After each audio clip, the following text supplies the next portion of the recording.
All right, guys. So I don't think at this point it's a big secret that I am a huge fan of MOONDROP products. It started with their IEMs, moved over to their headphones, then their true wireless earbuds, which I feel like has incredible value for the most part. However, I still have to point out when I don't think a product of theirs is worth it. And that is where today's headphones come in, which is the MOONDROP Para 2. This is a very premium pair of headphones from MOONDROP. Now, the first thing I want to say is this headphone is a perfect example of why I think it's important to watch other reviewers and find other ones that have similar tastes that you do, because these are getting love from other reviewers, and I do see in some aspects where they're coming from. But at the end of the day, I still have a completely different opinion when it comes to the MOONDROP Para 2s. So the Para 2 is a premium open back pair of headphones because it does come in at $499. That I will say it feels like you are getting something special once you take them out of the box. Now they are using a very large 100mm planar magnetic driver. They are using a very thin diaphragm and also 36 large N55 magnets. That's keeping everything pretty tight. It's keeping these from getting any kind of distortion.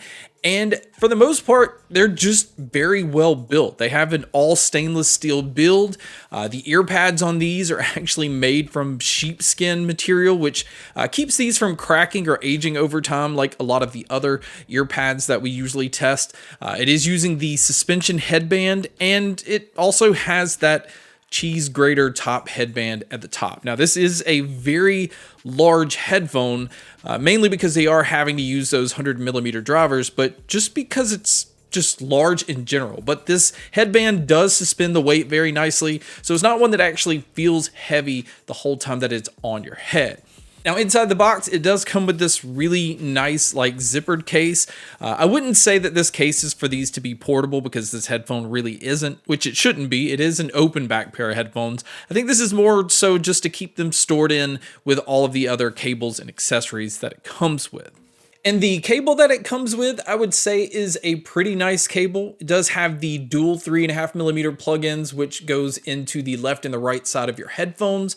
And then the part that plugs into whatever device you have is a 4.4mm balance plug-in. Now, it also comes with an adapter to give you a normal 3.5mm plug-in. So you do have different types of connections you can use to plug into whatever device you're using. It just doesn't come with a 1/4-inch adapter if you're somebody that has like an amp or a stereo system that actually uses this. And speaking of amplification, I wouldn't say that you necessarily need an amp with these to get, I would say, maybe decent volume out of these. But I am going to say that you do need an amp to just fully take advantage of them. I feel like if you're not going to use an amp at all, the sound is completely just lifeless. There's nothing to the sound.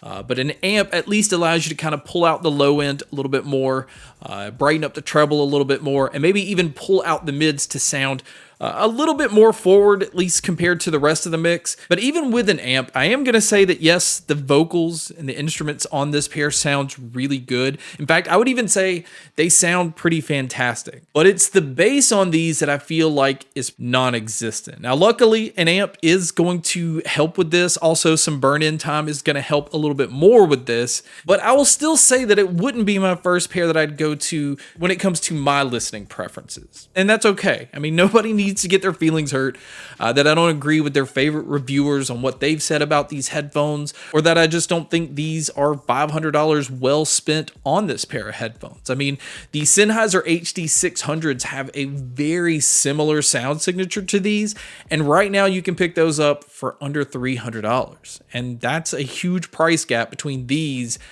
and the Sennheiser HD600. So as much as I love MOONDROP, I just can't give them a pass on these because I love the other things that they've released. And again, it mainly comes down to the bass.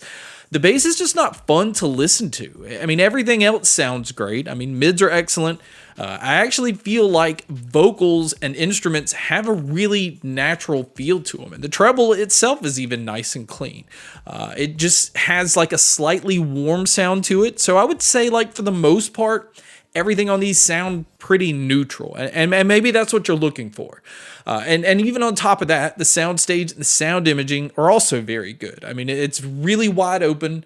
And it does a really good job of awareness and being able to tell where different sounds are coming from. So from a detail perspective, these can definitely hold their own. So really, it just kind of comes down to the fact that these aren't for me. As a bass lover, I just need more punch to them. I need a headphone that can pretty much just kind of look the other way when the bass wants to get loose a little bit. I think it is also because I know that there's similar options out there. And personally, I don't like the overall look of these as well. I mean, I think they're really large. I don't like that boxed off like headband at the top, which they do have on some of their other headphones.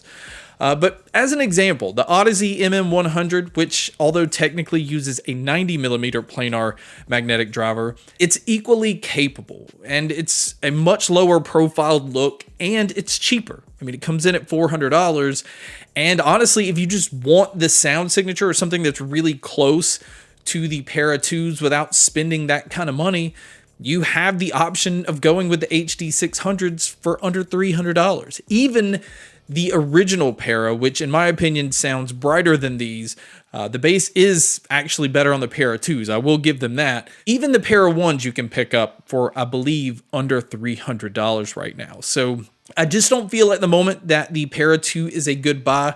It is not a good buy for me just because of the preference that I have when it comes to a sound signature.